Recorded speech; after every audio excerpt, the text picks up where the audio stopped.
Hey guys, Chuck with 50 Tactical. This is the Blue Line pump shotgun update. It's an 870 clone, and this is pretty much all we've had. I've put about probably two. We just blasted 25 rounds as fast as we could of just birdshot.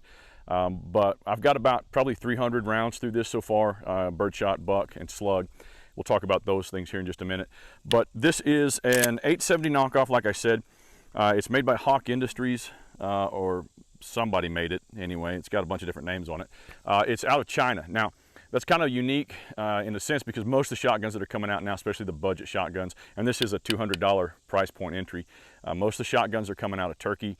And so it's kind of unique for me because I've got a ton of that Turkey stuff that I've ran and tested and stuff like that. But this is the first one that I've got that's come out of China. And that's just me and what I've had. So your mileage may vary. If that's something you guys have shot a lot of, make your comments below and let me know what it is that you guys have ran.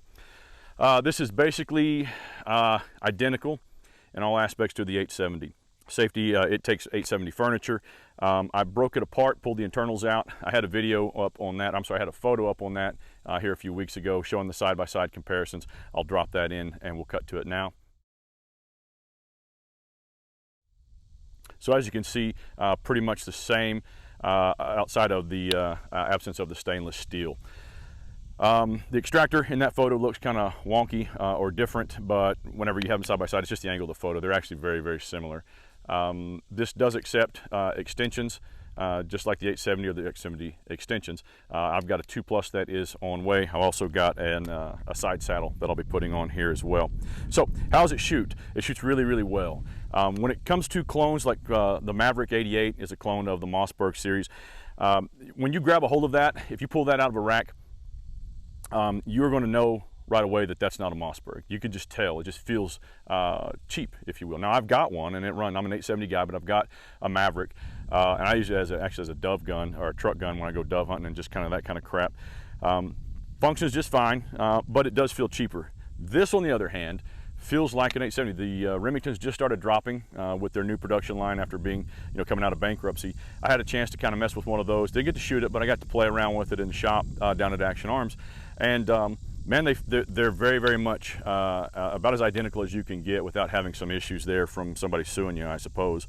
But how's it come? Well, it comes with standard furniture. The length of pull, I put the mag pull stuff on here. Highly recommend that if you haven't ran this stuff. It's great on a defensive shotgun. One of my best setups. If you decide to run the factory stuff, again, nothing wrong with it. The length of pull on it is short, not as short as a fireman's length of pull, but it is short. So it is kind of most guys run, or most shotguns come out and the length of pull is way, way, way too long on them, especially for a defensive shotgun. So the first thing people start doing is trying to modify that. So having a shotgun at 200 bucks that comes out that's pretty much ready to go out of the box is a good thing for, in my opinion. Now, is it good to go out of the box? That's the question. Again, we've put about 300 rounds through this. We just did basically a dump of 25 as fast as we could load and go. It's cooled off now, but no issues with it. No issues with it. Outside of me, pulling again another fireman deal, I short stroked it just that one time, and that was it. Again, that was a user-induced issue. So patterns on this with double-up buck. I've patterned 3 different loads. All of them really, really well. Just what I would come to expect from a good shotgun. Nothing really wild. Slug accuracy was on par with pretty much everything I've shot as far as quality defensive shotguns. Nothing real wild, nothing low, left, high, nothing really just out there. In fact, it was one of the more point of impact, point of aims that I've ran with a slug gun.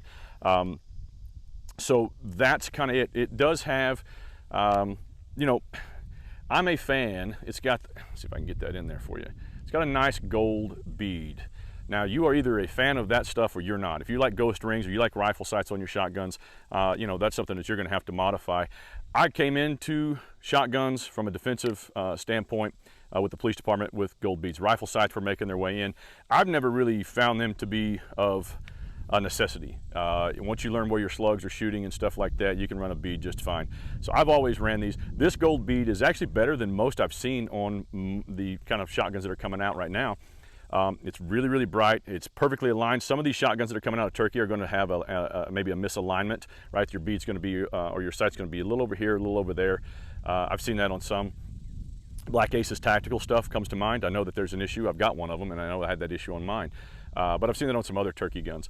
So this, perfectly centered, perfectly in line, and that's reflected in the accuracy as far as with the slugs. So if you know how to shoot this, or you want to learn how to shoot this, I don't think you're going to have a problem. Again, that bead sight is really, really fast. You can see it really shining out here. In low light, I ran a handheld with it the other night, just bouncing around the house, and I picked it up just fine. Again, if you're familiar with that stuff, you either like it or you don't. Feeding, everything else has been, you know, like I said, outside that one screw up on my part, it's been pretty good. So that's it. This is 200 bucks. I ordered this out of Brownells. I'm trying to get Darren at Action Arms to come on board with some dealer stuff on this. As soon as we can make that happen, if we can make that happen, I'll let you guys know, so you local folks can get down there and sack one up from them. Once I get some modifications to it, like I said, I'll be bringing a sling in. I don't always run a sling on stuff like shotguns, but I'm going to put one on this one. So we'll talk about the Sling Selection. We'll also come back and talk about what we do with the 2+.